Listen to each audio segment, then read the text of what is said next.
All right, we are back. It's been a little bit over a month, but we are back to recording the Dirty Room. I'm your host, Ryan, same as before, still solo, not just in the podcast, but in life. No girlfriend. I'm lonely. I'm essentially a virgin again. How long it's been since I've had sex. Help. But anyways, we're back. And the first thing that I'd like to announce is that at the end of June or early July, we are going to be hosting a beard eye tournament. I just thought of the idea a couple days ago, not necessarily an original idea, but just something to get content rolling again. It'd be fun to get everybody out on the beach, toss up some cubes, drink some beers, and of course, get some content, some interviews. Just have a day out there, maybe a couple days, depending on how many people show up. Everybody is welcome to come. The entry cost will be 1 12-pack of beer. If you're feeling generous, bring an 18. And this will be taking place most likely at Poplar Beach in Half Moon Bay. You bring your teammate. If you don't have a teammate, I'm sure we can find you one, even if it's got to be somebody from the losing teams of round one. But with that being said, that's still a little bit away. So let's get into the actual fucking podcast. So if you guys noticed, I'm in a new room, and that's because I moved out of my parents' place. It's finally happened. I've been wanting it to happen for years, but every time that I was getting ready to go, something would set me back. But now we're finally out. I moved in with my cousin, one of my friends, and his girlfriend. Good little dynamic. Nothing crazy really happens here so far. But it is hot as hell. It is hot as hell here. I moved to San Jose. In the past couple days, it's been 90 plus degrees. And I've got my windows closed and no fan going because I don't want anything to mess with the audio. But if you look, I am sweating. It is still May, and I am sweating. It is hot, and I have this mustache, at least for the end of May. Jesus, I'm actually sweating so much.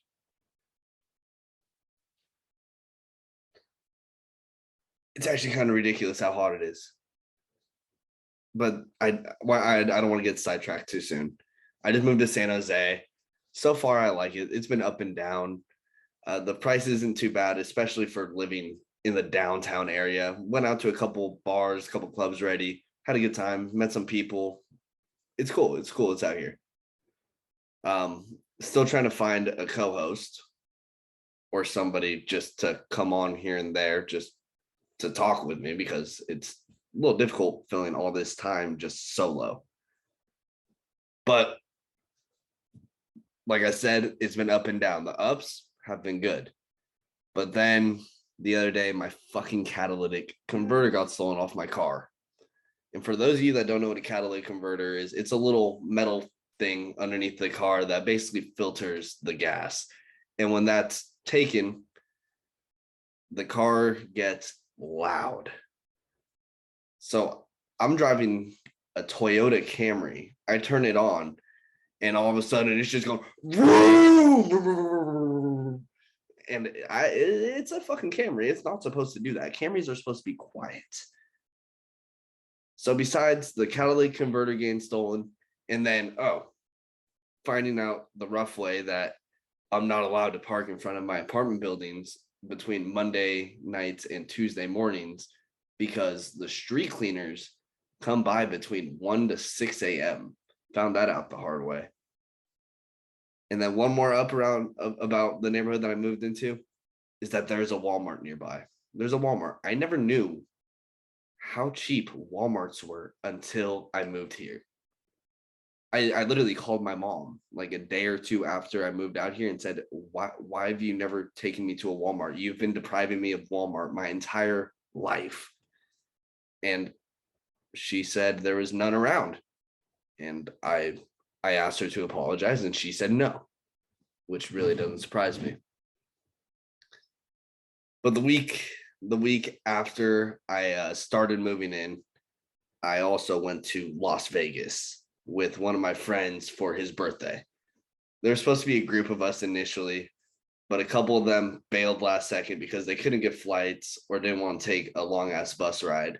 And then one of our friends ended up taking a bus ride from the Bay Area to Las Vegas for, if you guys don't know, is over a 10-hour ride. But even he didn't make it all the way to Vegas either because of issues with the bus and the train schedule. He was gonna take train to bus, and apparently the train made him late to a station and he got left in Bakersfield, which, if you've never been to Bakersfield, not a good spot. And that was the last time that we heard from him the entire night. And he was supposed to show up around a certain time, but he never got there, like I was saying. So after an hour of the time he said he would get there, we tried calling him. Phone's dead. A couple more hours go by. Keep trying to get a hold of him. Phone's dead, which is very unlike this person because he generally keeps a fucking portable charger on him. So we generally expect his phone to be alive. But, excuse me. But phone died. So we go out, we're enjoying our night. We're starting to think our friend is dead. And we're out. My friend meets up with this one girl, ends up being a fucking stripper. But within 10 minutes of meeting this person, I knew I didn't like her. And generally when I'm around people I don't like, I get just really quiet. And around this person, I was damn near mute. I would make like a small joke to my friend here and there. But besides that, I was just quiet, would just walk ahead of them. And even the girl was like, oh yeah, you can really tell that he's getting tired of us, like blah, blah, blah, blah, blah. I'm like, I was thinking inside, I'm not getting tired of the two of you. I'm just getting tired of you. Because you are annoying and you will not shut the fuck up. But that was just one night. I left my friend with the annoying bitch, started texting one of my other friends about how annoying I fucking thought they were. About how annoying I thought that girl was. Eventually, I go meet up with them again because Pusha T came on at a club that the club that I was initially out with them. So I hear Pusha T's up. I come back because I want to see Pusha. While I'm there, I thought Pusha T would be able to drown her out. But no, I can still hear her loud, annoying ass over the fucking music somehow. But we get through it. After Pusha T, we go get some food. And I'm showing my friend the messages to say that our other friend is alive because he did eventually get back to me. He had to go get a hotel room somewhere else, charge his phone, and then he was able to get a hold of me. And all my friends scrolling through the text, I see the girl start to look over his shoulder as he's approaching the text of me saying how annoying I thought this one bitch was. So I decide the only logical thing to do is to just smack the phone out of his hand while we're in the middle of like eating food at a restaurant. And him and the girl both look at me really confused. And like I just tried to cover it up by saying, oh yeah, I took you to the wrong conversation, blah, blah, blah, blah, blah. But no, the truth was, I ended up telling him later. The truth was, I really didn't like the chick. And I was texting one of my other friends about it. But again, that was only one night in Vegas. The next day, I placed a bet. It was a Cinco de Mayo weekend also. So like all of Mexico was in fucking Vegas because Canelo is the heart and soul of Mexico. And by walking around the strip, me and my friend actually found a club promoter that was promoting the Canelo after party. So we got our name on the list. We're thinking about going. I placed my bet on Canelo. He was fighting Bivol. Bivol ended up winning. So we didn't end up going to the Canelo after party either because we thought, well, there's no chance Canelo actually goes to the after party now that that he's lost, because I don't know who would be down to like go get. I mean, I understand wanting to go get fucked up after a tough loss, but nobody's gonna want to party after getting their ass beat for a couple hours. So we ended up blowing it off.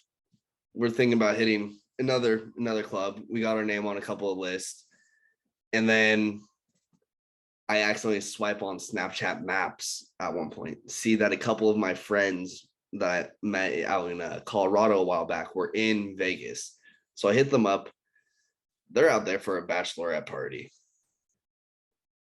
So I tell them, hey, let's meet up. Tell them to bring their friends to come meet up with me and my friend. And they actually do, which shocked me. Yeah. It's welcome to the neighborhood. Car alarm. I don't know if you guys could hear that, but there's a car alarm going on right outside the window. But anyways, we get the girls to come meet up with us from the bachelorette party. I have a drink with a couple of them. We start to go to get in line for a club. One of the girls takes off.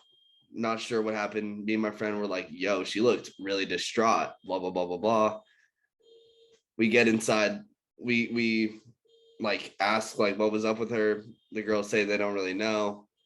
Then one of the girls that I actually knew from before was like, hey, she's having an allergic reaction to something. She's in the hospital. So then we drop everything. We go to the ER. We go see our friend. She ends up being all right. She was all right. But definitely not how I thought I'd be spending a Saturday night in Las Vegas. I did not think that I'd be spending a Saturday night in Las Vegas in the ER for somebody having an allergic reaction. I mean, I eventually made it back out to like a bar or a club for a little bit, but the mood was just not the same. So we ended up just going back to their rooms and drinking, hanging out a little bit. And then I took off. Then day three comes around.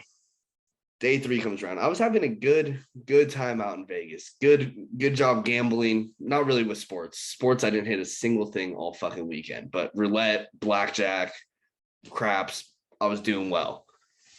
And before the weekend even started, I decided I was going to book myself a 10 p.m. flight for the day that I left. And oh boy, what a mistake that was. Because as soon as around 3:00 hit, my friend took off, and then everything went downhill. Everything went downhill as soon as my friend left. We got while my friend was still there, we got a warning on our phones. We got a warning on our phones about a sandstorm coming in. It was saying stuff like go inside, stay off the roads, stay alive. Generally not what you want to see before you hop on an airplane that night. But I thought that they were being a little dramatic with the whole stay alive. So I stay out. My friend goes. I try to meet up with the girls again, just for the afternoon, just to hang out with somebody for a couple hours while I wait for my flight. But the girls go out, they get brunch, they fall asleep afterwards, and I blow more money than I wanted to at the casino. I mean, I stayed within my budget, but I was very close to leaving the weekend only spending like $150 in Vegas. If you could leave Vegas only down a little over $150 for a weekend, that is a fucking W. That is a win. But anyways, I started getting aggressive, playing stupid, lost more money than I should have, got pissed off, called an Uber to the airport, got there about 4 hours before my flight as it is, which is ridiculous, but I just figured I wouldn't spend any more money inside the airport, even though they do have slot machines in the airport, but I could lay off of a slot machine. So I get to the airport, I'm waiting. The sandstorm's happening. I could see the winds kicking stuff around. Then about an hour and a half before my flight's supposed to board, I get a text saying that my flight has now been delayed to a little after midnight. So I'm already pissed off. See that it's getting delayed, but I just got to sit there. I'm ready at the airport. I don't want to go back. Just sit there. Get another notification. They say, hey, it's been updated to 11:20. Perfect. All right, we start getting a little bit closer to 11:20. And then I get a text that says your flight to San Francisco has been canceled.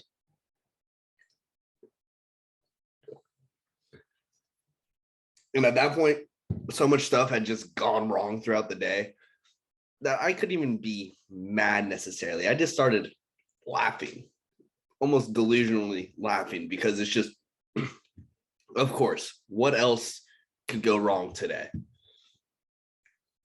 So I immediately go to the support desk, and I'm talking to them, and the lady's saying, hey, the next flight that we even have to the Bay Area is a 1 a.m.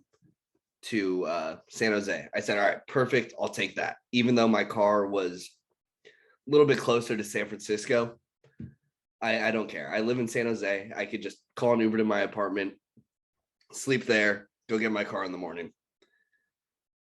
Finally make it to San Jose around 4 a.m. And I live 10 minutes away from the airport. 10 minutes. Ends up being a $40 fucking Uber. I mean, makes sense. Supply and demand, 4 a.m. You don't have rides around. But I was looking at the maps, and if I had changed the location just to like one block over, it would have been a $15 ride. But the way that I was dressed, I was in a tiger, not like a collared shirt with tigers all over it, and then swim trunks with all sorts of ice cream and donuts and stuff like that, while wearing a hat like this and flip-flops. I'm not gonna do that to myself at 4 a.m. That's an easy way to get all your stuff stolen. But I finally made it home. Fucking just went to sleep, got my car the next day, was just pissed off for a couple days, swore I was never going to go back to Vegas again, or at least not for a really long time. And here we are a week later talking about going out to Vegas for New Year's Eve to watch the 49ers versus Raiders game in Las Vegas with a group of my friends. All right. But now we're back. We're settled in. Still got to do a little bit of boxing. You can see there's a couple small ones left in the corner. But besides that, I'm moved in, and I've been doing Instacart around the area. And there's a Walgreens really close to my apartment, and I constantly go to the Walgreens to get orders. I'm in and out of there all the time. Just quick little easy pickups, usually less than 5 items. So I'm just in and out. And since we're in it's a Walgreens, I don't know if I'll say Walmart or Walgreens, but it's a Walgreens. And since this Walgreens is in big city downtown, there's a cop that's working security there just about all day. And dude sees me constantly coming in and out, in and out, in and out. So he starts talking to me.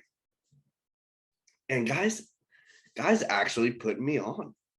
Guys talking to me about ways that I could be making more money for myself or fucking save more money and stuff like that, because he's saying, oh yeah, I always see you in here. You're always just coming to get something and then you're going. Like, it must be a nice little route being able to just go to Walgreens, take a little lap, and then go home. And I'm telling him, yeah, like, it's great. It's blah, blah, blah, blah, blah. Like, they even pay you for gas a little bit. Like, it's not a lot, but it helps. Everything helps. And he goes, well, you ever thought about riding your bike? I was like, I have not. He's like, yeah, for these little quick orders, it might be worth it to just ride your bike over, ride it to the drop off, take it home. Then you can just profit on all that gas money and not have to worry about parking or anything like that. And I'm just looking at him like, I don't know why I didn't think about that. I don't know why I didn't think about that. So I might have to start riding my bike. And then again, I go in there, and another order, the person doing the self checkout, or not self checkout, the clerk, the person checking me out, I guess, is asking me, "Oh, do you have a Walgreens membership card?" I say, "No, I don't actually. Like, I'm just in here to do an Instacart." And I just hear the security guard or the officer go, "For how often you're in here, you should really have one." I fucking signed up on the spot. That, like, talk about serving and protecting. That guy is protecting my fucking wallet and doing a service to our community. That's what I'm fucking talking about. But to wrap things up, I'm going to go over to the top 5 creepiest mascots in sports, because the WNBA, Jesus, the NBA season is starting to wind down a little bit. We're at the Eastern and Western Conference Finals. I think it's going to be the Warriors and the Heat. The Celtics might come out, but if the Warriors blow this 3-1 lead again, even though they already had a 3-0, I'm quitting. I will just drown my sorrows in a bottle of nothingness. Just in a bottle of nothingness. Imagine that. Being so down bad that you are drinking an empty bottle. Not even a drop. An empty bottle. So the Warriors better not choke it. But yeah, like I was saying, top 5 creepiest mascots. Let's go.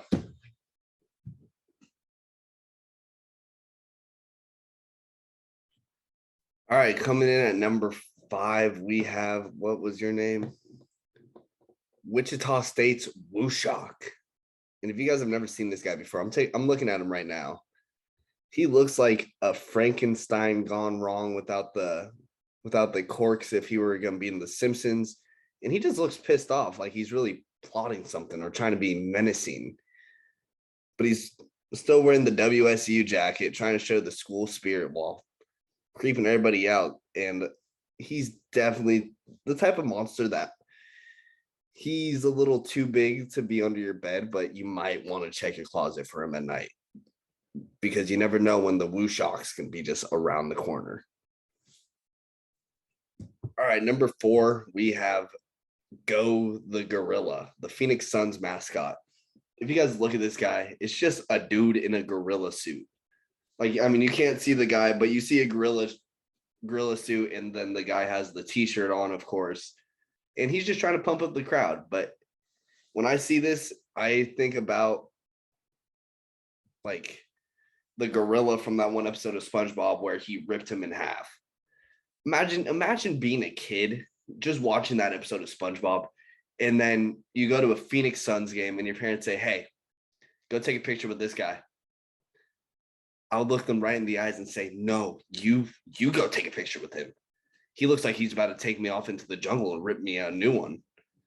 And this is his face made out of plastic? Like, I'm looking at it right now. His face is just abnormally shiny compared to the rest of him. Like, I understand he's covered in hair, but why is his face so shiny?